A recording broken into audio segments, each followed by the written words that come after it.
On va maintenant réviser les fonctions si et ou. Donc, il s'agit d'un rappel, en fait. Donc, si jamais c'est difficile de votre côté, n'hésitez pas à regarder dans vos manuels de Logitech. Donc, égal si, qu'est-ce qui se passe dans la fonction si? Il y a trois arguments. Premier argument, c'est la condition à respecter. Et cette condition-là va nous donner un résultat vrai ou faux. Donc, le deuxième argument, c'est qu'est-ce qui se passe si jamais la condition est vraie. Et le troisième argument, c'est qu'est-ce qui se passe si la condition est fausse. Exemple de condition, exemple de résultat. Donc, s'il s'agit du texte, il faut ne pas oublier de le mettre entre guillemets. Si jamais on veut faire référence à rien ou à vide, il faut mettre deux guillemets collés comme ça, que ce soit dans les résultats ou dans les conditions. Quand il y a des chiffres, il ne faut pas les accompagner d'unités ou de signes de dollars. Par exemple, il y a un seul symbole qui peut accompagner les chiffres, c'est le symbole de pourcentage. Donc, c'est un petit résumé de ce qui peut se retrouver. Donc, si je regarde cette fonction-là ici, la fonction ci, si je traduis ça en français, ça veut donc dire que si la valeur de la cellule A1 est plus grande ou égale à 500, alors je vais multiplier la valeur de A1 par 2 Sinon, si mon point virgule, je vais multiplier A1 par 5 Donc, c'est un peu la traduction littérale d'une fonction ci. Il existe deux fonctions qu'on va utiliser quand les conditions peuvent être multiples. Donc, si par exemple j'ai deux choses à respecter pour obtenir quelque chose, bien, je peux utiliser la fonction ou, la fonction et. Si jamais j'ai plusieurs conditions possibles qui peuvent être vérifiées pour obtenir quelque chose, bien, je peux utiliser la fonction ou. Donc, avec la fonction et, si toutes les conditions énumérées sont vraies, alors j'aurai le résultat vrai. Dès qu'il y a une condition qui est fausse, c'est faux. Donc, le résultat du et, c'est vrai ou faux. Donc, si toutes les conditions énumérées sont vraies, c'est vrai. Si une condition, une seule est fausse, alors le résultat est faux. Et c'est le contraire pour la ou. Donc, s'il y a une condition qui est vraie, c'est vrai. Si toutes les conditions sont fausses seulement, ça va être faux. Donc, dans le ou, je veux une seule condition vraie pour obtenir le résultat, c'est vrai. Dans le et, ben, je veux toutes les conditions qui sont vraies pour obtenir le résultat, c'est vrai.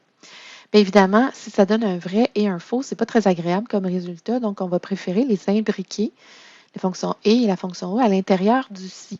Donc, le premier argument qui est la condition, on va imbriquer une fonction et ou une fonction ou avec ses conditions entre ses propres parenthèses. Et après ça, on aura le alors. Qu'est-ce qu'on fait si c'est vrai? Sinon, qu'est-ce qu'on fait si c'est faux? S'il y a plusieurs résultats possibles, s'il y a plus de deux résultats possibles, en fait, c'est qu'on va imbriquer, on va devoir qu'on imbrique des si à l'intérieur de notre premier si. Donc, si j'ai 4 possibilités, par exemple, ben, j'aurai besoin de 3 si. Si j'ai 6 possibilités, j'aurai besoin de 5 si imbriqués. Parce qu'on va mettre une première condition à respecter et un résultat si vrai. Une deuxième condition à respecter si jamais c'est faux. On va aller faire une autre vérification, puis on aura un résultat si c'est vrai. Puis si c'est faux, on va avoir une troisième condition à aller vérifier pour obtenir un résultat si vrai. Et le quatrième résultat, bien, ce sera le résultat si tout ce qui est avant est faux, bien, on aura le résultat si faux. Il y a également la fonction si condition que je sais pas si vous la connaissez. C'est apparu avec Office 365 il y a quelques années. Donc, c'est facile à utiliser parce qu'on a une condition, un résultat si vrai, une deuxième condition, un résultat si vrai, et ainsi de suite pour toutes les possibilités. Puis à la fin, on force le vrai en écrivant vrai, et là, on a un résultat si vrai qui va être vrai, peu importe ce qui est arrivé avant. Donc, le dernier, c'est comme notre résultat si faux, mais on force le vrai pour qu'à partir d'ici, ça soit vrai. Chose importante à se rappeler dans Excel, très importante dans les fonctions si ou dans n'importe quelle fonction, dès qu'un résultat est vrai, Excel arrête de regarder la formule. Il ne va pas continuer pour vérifier le reste. Donc, dès que c'est vrai, il donne le résultat si vrai, puis il s'arrête là. Il ne va pas continuer d'analyser la formule ou la fonction. Donc, quand on va utiliser les fonctions ci, on va avoir les opérateurs mathématiques ou les opérateurs de comparaison plutôt qu'on va utiliser. Donc, plus petit que, plus grand que, égal, plus petit ou égal, plus grand ou égal et différent de, qui est un petit peu moins connu ou utilisé. Donc, il faut se rappeler de ces opérateurs-là qu'on va utiliser très fréquemment. Et n'oubliez pas, si vous avez du texte, il va falloir qu'on mette le texte entre guillemets. On fait des exemples. Exemple numéro 1. Si la note est plus grande ou égale à 60, je veux écrire réussite, sinon je veux écrire échec. Donc, égal si, j'ouvre ma parenthèse, je l'écris au complet. Mon test logique ou ma condition, c'est que la note ici est plus grande ou égale à 60. Si C61 est plus grand ou égal à 60, alors, point virgule, qu'est-ce que je fais si c'est vrai? Ben, j'écris réussite et là, il ne faut pas oublier de mettre les guillemets. Sinon, si c'est pas vrai, si c'est pas plus grand ou égal à 60, qu'est-ce que je fais? Ben, j'écris échec, toujours entre guillemets. Je ferme la parenthèse, j'appuie sur Entrée et je resélectionne pour faire un double clic sur ma poignée de recopie pour recopier vers le bas. Donc, j'ai évidemment quelques échecs quand la note est plus petite que 60. Maintenant, je peux faire des calculs mathématiques également comme résultat de vrai ou faux. Donc, si les ventes du vendeur sont plus grandes que 100 000, alors je vais lui donner une commission de 2 %. Si les ventes sont plus petites que 100 000, bien, je vais lui donner 1 % de commission. Donc, ici, dans la cellule sous commission, je vais écrire égal si et je vais vérifier. Les ventes dépassent, donc sont plus grandes que 100 000. Il ne faut pas se tromper dans le nombre de zéros qu'on a inscrit. Alors, je vais prendre les ventes et je vais les multiplier par 2 %.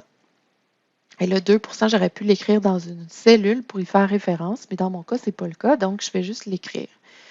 Sinon, je vais prendre les ventes encore une fois, mais là, cette fois-là, je vais les multiplier par 1 %.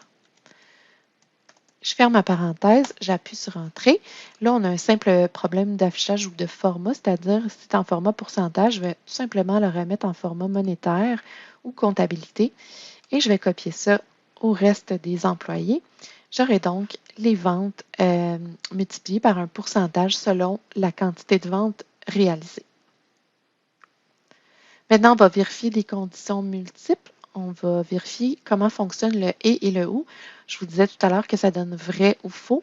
Donc, si tous les arguments sont faux dans un ou, alors le résultat va être faux. S'il y en a juste un de vrai, alors le résultat va être vrai. On peut comparer jusqu'à 255 valeurs logiques.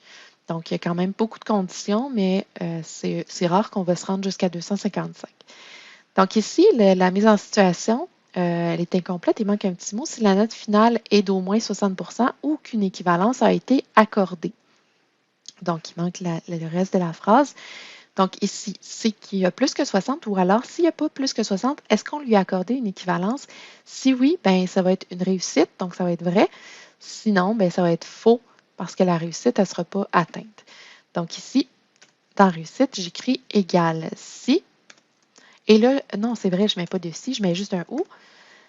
Ou, et ma première condition à vérifier, c'est que la note est plus grande ou égale à 60, point virgule. Deuxième condition, vérifier que ici, c'est écrit égal à oui. J'ai terminé. Voici les deux conditions. Et dès qu'il y en a une qui est vraie, ça va être vrai. Donc, dans ce cas-ci, c'est vrai. Et je copie vers le bas. Donc, lui aussi, c'est vrai parce qu'il n'y a pas la note de passage, mais il a obtenu une équivalence. Donc, on lui a accordé la réussite. Puis, dans ce cas-ci, c'est faux parce qu'il n'a pas passé, mais il n'y a pas non plus l'équivalence. Donc, pas de réussite dans son cas. On fait la même chose avec la fonction et. Cette fois-là, la fonction et, c'est toutes les conditions énumérées doivent être vraies pour obtenir vrai, sinon c'est faux. Donc, une mise en situation que vous connaissez bien, un étudiant doit avoir cumulé 60 % du total de ses notes et réussir la PFI à 60 % pour réussir le cours.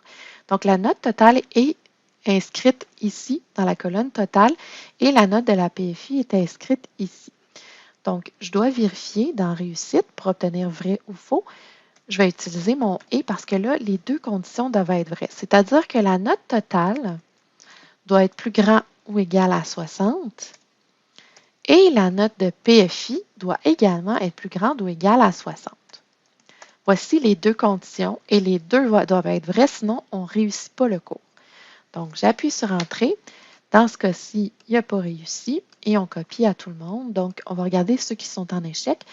Il a réussi la PFI, par contre, le total de ses notes ne lui donne pas la note de passage, donc c'est pour ça qu'il n'a pas réussi le cours.